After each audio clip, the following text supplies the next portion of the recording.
너희들 지금 아버지가 살아계신데 어떻게 이런 말을 할 수 있는 거니?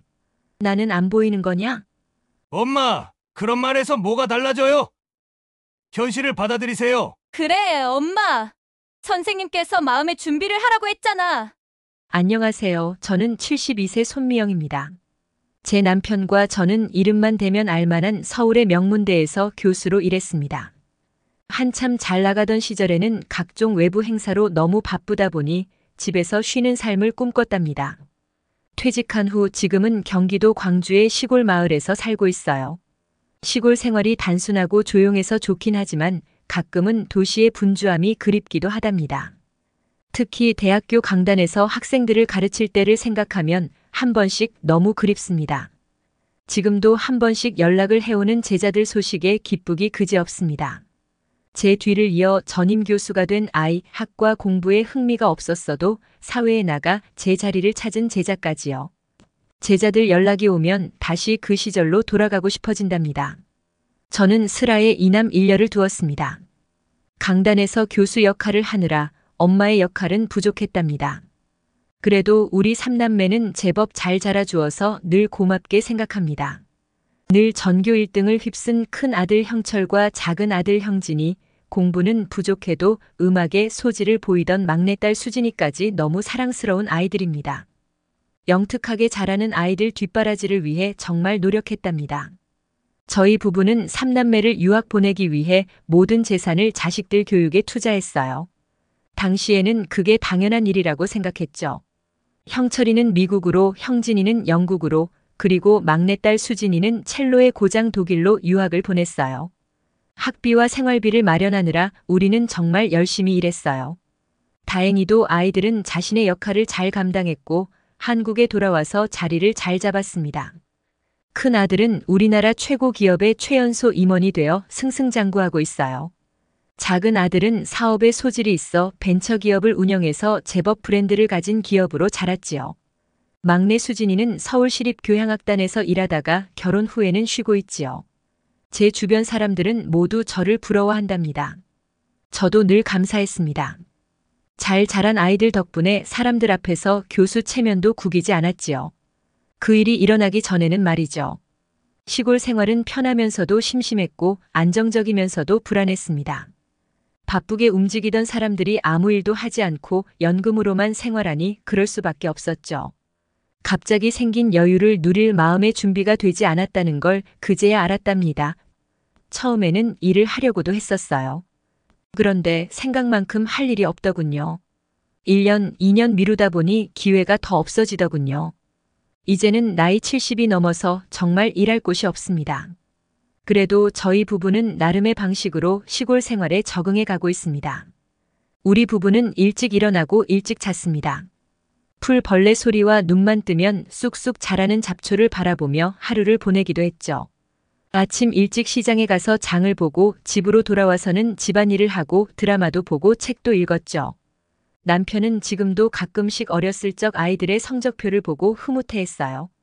여보, 우리 아이들 정말 잘하고 있어. 우리가 이렇게 고생한 보람이 있네. 그런 남편의 말을 들을 때마다 제 스스로도 뿌듯했습니다. 그리고 감사했습니다. 아이들에게요. 그러던 어느 날 남편이 갑작스럽게 쓰러졌어요. 그날 아침 남편의 얼굴이 평소와 달리 창백해 보였어요. 불안한 마음에 여보, 괜찮아? 라고 물었지만 남편은 겨우 미소만 지어 보였죠. 갑자기 남편이 쓰러졌을 때 제 심장은 멎을 것 같았어요. 너무 놀라서 손이 떨렸지만 저는 급히 큰아들 형철이에게 전화를 걸었어요. 형철아, 아버지가 쓰러지셨어. 어떻게 해야 할지 모르겠어. 제 목소리는 떨렸고 눈물은 이미 눈가에 고여 있었어요. 하지만 전화기 너머에서 들려오는 형철이의 목소리는 차갑고 무심했어요. 엄마, 지금 중요한 회의 중이니까 119에 전화하세요. 그 말이 끝나기 무섭게 형철은 전화를 끊어버렸어요. 아들의 냉정한 반응에 저는 한순간 멍해졌어요. 눈앞이 깜깜해지고 어찌할 바를 몰라 당황하고 있었죠. 그때 옆집에 사는 박 씨가 찐 고구마를 주러 들렀다가 저희 부부를 봤습니다. 박 씨는 아들 또래 되는 노총각이었습니다. 잘은 몰라도 선한 사람임에는 분명했습니다. 무슨 일인지 몰라도 아직 결혼을 안 한 것이 늘 안타까웠습니다. 한 번은 이름을 물었더니 그냥 박 씨예요 라고 쑥스럽게 이야기해서 저도 박 씨라고 부르는 청년입니다. 박 씨는 저를 보자마자 상황을 파악하고 재빨리 119에 전화를 걸었어요. 여기 긴급 상황입니다. 한 분이 갑자기 쓰러지셨어요. 주소는요? 박 씨의 빠른 대처 덕분에 남편은 구급차에 실려 병원으로 옮겨졌어요. 박 씨는 저를 안심시키며 병원까지 함께 가주었어요. 병원에 도착한 후에도 심장은 계속 두근거렸고 남편의 손을 잡고 있을 때마다 눈물이 멈추지 않았어요. 여보, 꼭 살아야 해. 우리 아직 할 일이 많잖아. 하지만 남편은 아무런 대답도 할 수 없었어요. 남편은 당뇨도 있어서 쉽게 회복되지 못하고 중환자실에 입원하게 되었어요. 병원에서 남편의 상태를 지켜보면서 저는 너무나도 두려웠어요. 혹시라도 남편을 잃게 되면 어쩌지? 라는 생각이 머릿속을 맴돌아서 힘들었답니다. 그 순간마다 박 씨는 옆에서 저를 위로해 주었어요. 힘내세요. 어르신은 강한 분이니까 반드시 이겨낼 거예요. 말 한마디 한마디가 제게 큰 힘이 되었어요. 하지만 정작 제가 위로받아야 할 큰아들은 냉담했고 그때의 형철이의 반응은 저를 더욱 슬프고 고독하게 만들었어요. 형철이는 정말 아버지를 생각하지 않는 걸까? 중요한 회의보다 아버지의 생명이 덜 중요한 걸까? 이런 생각이 머릿속을 떠나지 않았어요. 병원에서 남편의 상태가 호전되길 기다리며 저는 아들의 차가운 반응에 대한 분노와 실망으로 가득 찼어요. 그나마 박 씨의 따뜻한 도움 덕분에 견딜 수 있었어요. 남편이 중환자실에 입원한 지 이틀째 되던 날, 큰아들 형철이와 작은아들 형진, 막내딸 수진이가 하나 둘씩 찾아왔어요.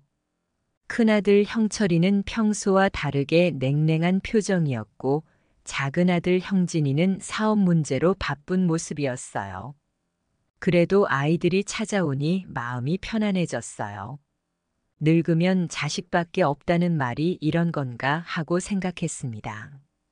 이제껏 위로해준 박 씨가 있어도 자식이 오니 마음이 완전히 편해지더군요. 담당 의사가 상담을 하자고 했는데 저는 참아갈 자신이 없어 아이들을 보냈습니다. 의사 선생님은 남편의 상태가 위중하다고 말했다더군요. 당뇨라는 지병도 있고 갑작스러운 기온차로 쓰러진 후 의식을 되찾지 못하고 있으니까요. 의사는 조금 더 빨리 병원에 오면 좋았겠다는 말을 남겼다고 했어요. 마음속에 큰 아들에 대한 원망이 생기더군요. 그날 내 전화를 무시하지 말고 바로 나를 도와줬더라면 어땠을까? 다시 생각해도 화가 났지만 아들도 자신의 일이 있으니 어쩔 도리가 없지요. 그저 남편이 잘 깨어나기만 하면 됩니다. 그날 저녁 삼남매는 병원 복도에 모여 앉아 이야기를 하더군요. 제가 잠시 화장실 다녀오는 사이의 일이었어요. 어떻게 할 거야? 아버지 재산을 미리 분배해야 하는 거 아니야? 막내 목소리였어요.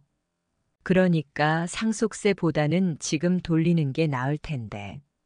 진작 말했어야 했는데 저번에 쓰러지셨을 때 말씀드릴 걸 그랬다. 아니, 이게 무슨 소리죠? 미리 분배한다는 말은 뭐고 상속세는 또 뭔지. 아이들은지 아버지가 돌아가시기 전인데 재산 분배를 논의하고 있더군요. 작은 아들이 말하더군요. 나 사업이 너무 힘들어. 나 좀 도와줘야지. 수진이도 뻔뻔하게 말했죠. 난 직장 다니기 싫어. 그래서 돈이 필요해. 부모님께서 우리 위해 고생하신 건 알지만 나도 내 인생 살아야 해. 내가 큰아들이니까 아버지 유산은 내가 많이 가져가야 해. 아이들은 서로 많이 가져가겠다고 옥신각신하더이다. 어느새 병원이라는 사실도 잊었는지 큰 소리를 내면서 싸우기 시작했답니다. 저는 더 이상 참을 수 없었어요. 너희가 내 자식이라는 게 부끄럽구나. 지금 무슨 얘기를 하고 있는 거냐? 그 순간에도 형철이는 무심한 표정으로 저를 쳐다봤어요. 엄마, 그런 말에서 뭐가 달라지나요? 현실을 받아들이세요. 저는 그 자리에서 눈물을 쏟고 말았습니다. 자식들에게서 이런 말을 듣게 될 줄은 정말 상상도 못했어요. 제 마음은 산산이 부서졌습니다. 남편이 병원에 누워있는 동안에도 자식들이 유산 문제로 다투는 걸 보니 마음이 찢어질 것 같았어요. 자식들이 이렇게 변할 줄은 꿈에도 몰랐어요. 그동안 아이들을 위해 모든 걸 바쳤는데 아이들은 부모의 사랑을 하찮게 여기고 있었어요. 잘 키운 자식들이라고 굳게 믿었던 제 자신이 한심했습니다. 못된 놈들 같으니라고. 다 가버려라. 너희 같은 자식들 필요 없다. 저도 모르게 큰 소리를 질러버렸어요. 아이들은 별말 없이 다 집에 가더군요. 어느 놈 하나 잘못했다거나 죄송하다는 말 없이 저에게 현실을 받아들이세요, 어머니. 라고 하더군요. 그러던 중 작은 사건이 하나 더 일어났어요. 막내딸 수진이가 몰래 남편의 보험금을 빼돌리려 한 것이었죠. 병원에서 우연히 그 사실을 알게 된 저는 충격을 받았어요. 수진아, 내가 어떻게 이럴 수 있니? 내 아빠가 이렇게 아픈데 그 돈을 빼돌리다니. 수진이는 변명했어요. 엄마, 나도 사정이 있잖아요. 나중에 갚을 거예요. 그 말을 들은 형철과 형진은 수진이와 말다툼을 벌였고 그 과정에서 삼남매 사이의 갈등은 더욱 심해졌어요. 형철은 화를 내며 수진아, 내가 어떻게 아버지의 보험금을 훔칠 수 있니? 그게 네 돈이야? 형진도 가세해. 이건 도저히 용서할 수 없는 일이야. 그 돈을 나를 줘야지. 결국 삼남매는 서로를 비난하며 싸우기 시작했어요. 이틀 뒤 남편은 결국 세상을 떠났어요.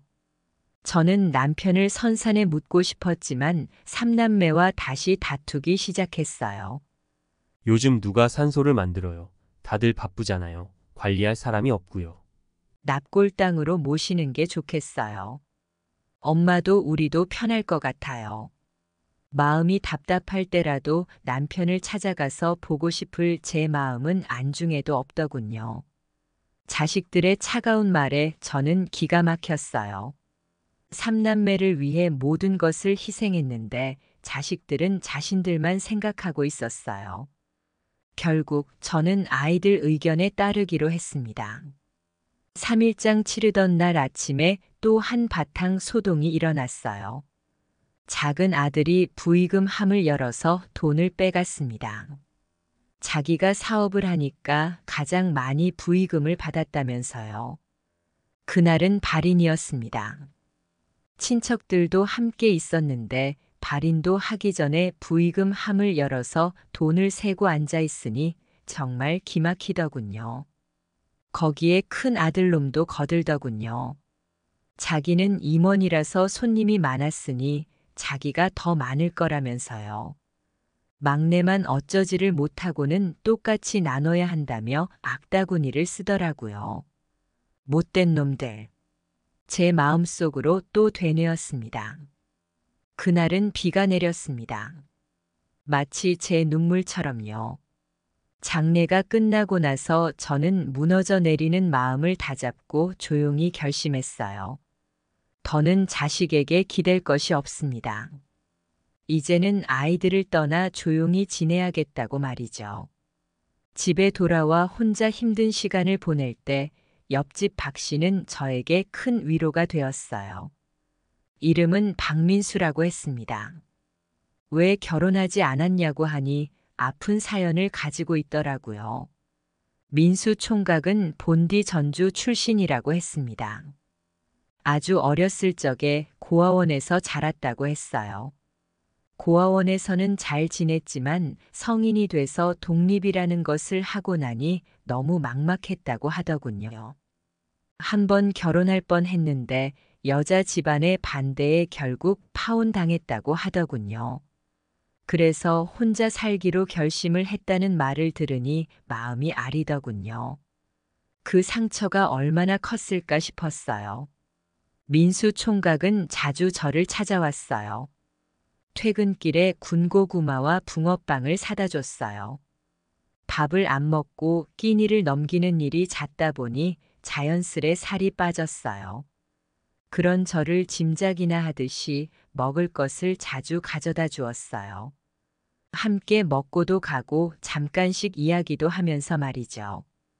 어느 날은 쉬는 일요일인데 커다란 봉다리 2개를 가지고 어디를 가기에 물어봤어요. 고아원에 간다고 하더군요. 어렸을 적 자기 처지를 생각해서 근처 고아원을 꾸준히 다니면서 봉사를 하더라고요. 정말 참한 청년입니다. 딸이 있다면 사위 삼고 싶을 만큼 탐이 났습니다. 하루는 민수 총각이 함께 가보지 않겠냐고 하더군요. 잘 먹지도 않고 늘 마당 한쪽에 앉아만 있었으니까요. 생각하니 괜찮은 것 같았어요. 아이들 보는데 소질은 없어도 아이를 좋아하니까요. 그렇게 고아원 후원을 함께 했습니다. 민수 총각과 고아원 후원을 다니면서 더 많은 후원금이 필요하다는 것을 알았습니다. 겨울이 지나 봄이 오면서 고아원 구석구석 손볼 곳이 꽤 많았습니다. 시골 고아원이다 보니 후원자가 없어서 고아원 시설 형편이 안 좋았어요.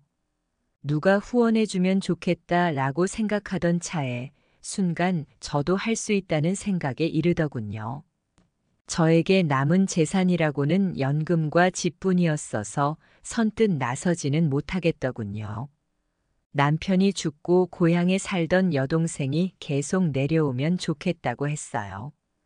2달이 되도록 전화 한 통뿐인 자식들이 괘씸했어요. 그래, 가자. 다 정리해서 고향에 가서 살아야겠다. 결국 저는 자식들을 모르게 모든 재산을 정리하기로 결심했어요. 처음엔 이 결심이 쉽지 않았어요. 아이들을 위해 모든 걸 바쳤던 제가 이제는 그 아이들로부터 등을 돌린다는 것이 믿기지 않았어요. 하지만 병원에서의 사건들, 아이들의 차가운 말투와 무관심한 태도는 제 마음을 점점 더 단단하게 만들었죠. 제가 제일 먼저 한 일은 남편과의 추억이 깃든 집을 정리하는 것이었어요. 잡초가 한가득 자란 마당, 남편과 함께 꾸며왔던 정원, 모든 것이 저에게는 소중한 기억이었어요. 집안을 정리하면서 한 번 한 번 손을 댈 때마다 눈물이 났어요. 책장에 꽂혀 있던 아이들 졸업 앨범을 꺼내보면서 그때는 정말 행복했었지라고 생각했어요. 하지만 그런 추억들은 이제 더 이상 저를 행복하게 하지 않았어요. 오히려 더 큰 상처로 다가왔죠. 그래서 저는 집을 정리하며 남편과의 대화를 떠올렸어요. 우리가 고생한 만큼 아이들이 잘 자라서 고맙다던 내 남편. 아이들은 부모의 사랑을 당연하게 여기고 우리를 하찮게 대했죠. 못된 놈들. 집을 정리하면서도 아이들 생각에 괘씸했어요. 집까지 정리하고 나니 꽤 돈이 되었습니다. 자식들에게 나눠줄 생각은 없었어요. 좋은 일에 쓰고 싶어지더군요. 그래서 고아원에 찾아갔습니다. 고아원 아이들에게 조금이나마 도움이 되기를 바라는 마음으로 기부를 결정했어요. 그동안 정이 쌓인 고아원 아이들에게 선물을 잔뜩 사서 갔습니다. 이제는 언제 올지 모른다는 말을 하니 9살 소영이가 울더군요. 할머니 또 놀러 오라면서요. 정이 많은 아이들이었습니다. 민수 청년은 저에게 고마워하더군요. 그렇게 큰 돈을 후원해도 되겠느냐면서요. 민수 청년은 저희 부부가 자식들 때문에 고생한 걸 알고 항상 따뜻하게 대해주었어요. 그리고 고향에 있는 여동생 집으로 이사하는 날, 남편과의 추억이 깃든 집을 떠나는 건 정말 힘들었어요. 하지만 더 이상 자식들 때문에 마음 아파하고 싶지 않았어요. 이제는 저도 저의 남은 인생을 생각해야 했거든요. 여동생 집에 도착했을 때 여동생은 저를 따뜻하게 맞아주었어요. 언니 힘들었지? 이제 여기서 편히 쉬어. 여동생의 말에 저는 그동안 억눌러왔던 눈물을 터뜨렸어요. 여동생은 제 손을 꼭 잡고 위로해 주었어요.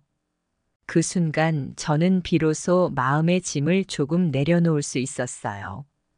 고향의 정겨운 풍경이 저를 위로해 주었어요.